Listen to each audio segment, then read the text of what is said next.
So, ayan mga utol, kita nyo naman po ang lahat ng mga gamit dito sa lahat ng kalawan ng Manila. Nakalatag na po lahat ng gamit at pwede na po tayo bumili ng mga gamit na ito ay pangontra at kulang sa kulang para palipat angin, supa, dikal po yan. Meron tayong mga pagnegosyo, hanap buhay, meron tayo yan. Lahat po pagkalahatan, meron tayo 10 elements, meron diknum, meron tayo yan. Ito. Yan, wala kayong mahanap dito sa kalaw, hindi tila lang mapapatpad lang talaga, marami. Yan.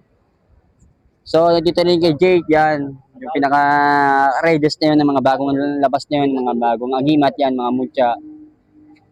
Yan, mapapansin nyo yan, sobrang dami ng mga gamit na yun, nakalatag. Ito pa isa, meron pa dito, yan, bagong gawa yan. Yan yung mga bagong labas. Dito sa mismo Kalawan ng Manila, yan. Yan.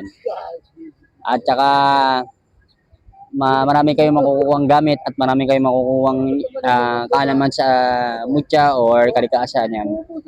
Meron naman dito sa mga gamit na 10 enemies, dignum, mutya, bato, saksaga, marami pang iba, mga langis tayo. Meron tayo ditong langis ng babata, yan. Sa kulam naman. Yan. Magandang design nito ang gamit ito. Pagproteksyon din sa bata. Para hindi rin matamaan din ng bata ng kulam sa gitong kalagayan na nilang mga problema dahil kailangan nila to para sa bata. Yan yung mga bagong redes na yun, mga dito sa Kalaw. Itong araw ng Biyernes. Yan. Marami tayong gamit din. So meron pa tayong gamit dito na isang bagong kaaway na design. Cross din siya pero maganda rin. Pagproteksyon din sa mga panganib o mapaparating ng lugar, yan, meron tayong gamit yan. So, magandang design, maganda rin ang kuha ng ating kaaway ng Papa Jesus, yan, mukha ng Jesus Christ, yan, meron tayo yan. Bihirang-bihira lang tayo makakita ng ganyan. Yan. At ikit sa lahat, meron tayo dito ang isang pangil ng kidlat ay nakukuha lang po yan sa ibang lugar yan. Yung mga tinatamaan ng mga kidlat sa mga puno-puno, yan. Mga saging, yan. Ito yung mga batong pangil, yan. Matibay po ito, panggamutan, pang proteksyon din sa disgrasya, kapamakan, iwas ka din sa peligro. Ayan, meron tayo yan.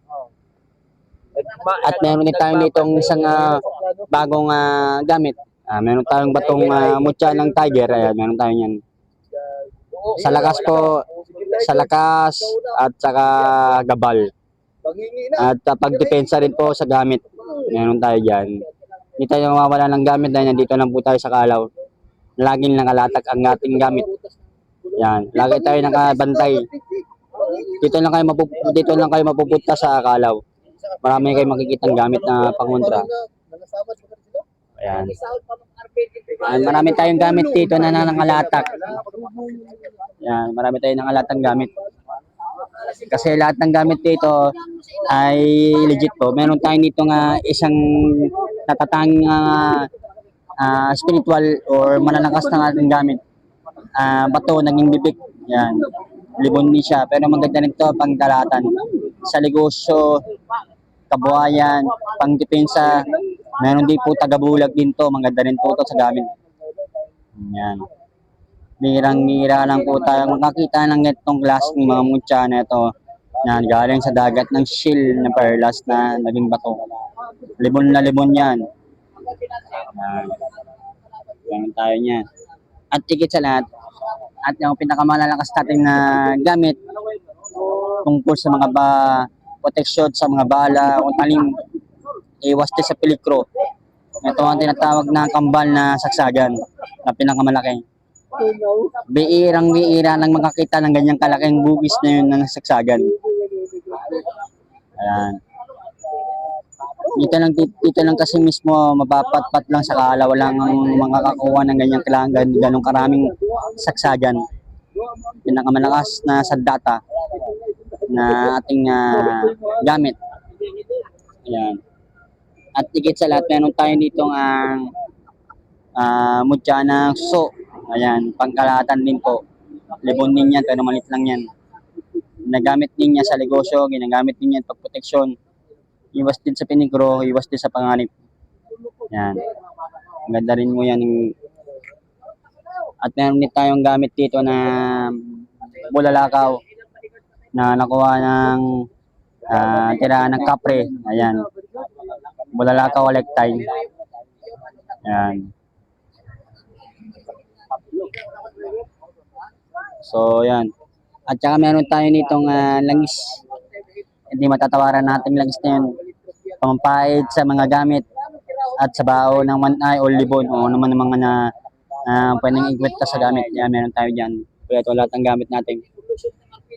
At meron din tayo sa lahat ng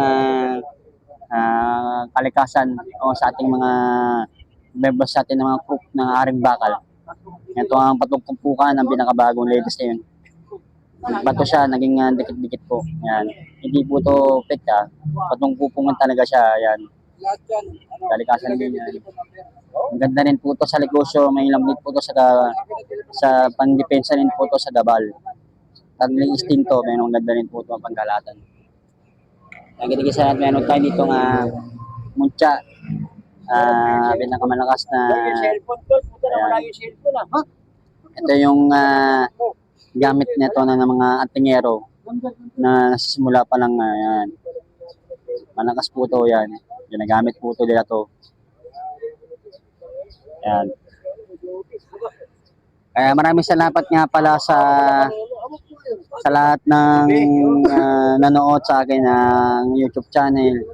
Huwag niyo nga kalimutan lagi mag-subscribe kayo sa akin notification bell para lagi kayo sa ating mga bagong ang kimat, umanting-anting, umutya, kung naman ng mga bertut na ating mapapatpat dito lang sa Kalaw. Maraming salamat po. God bless po.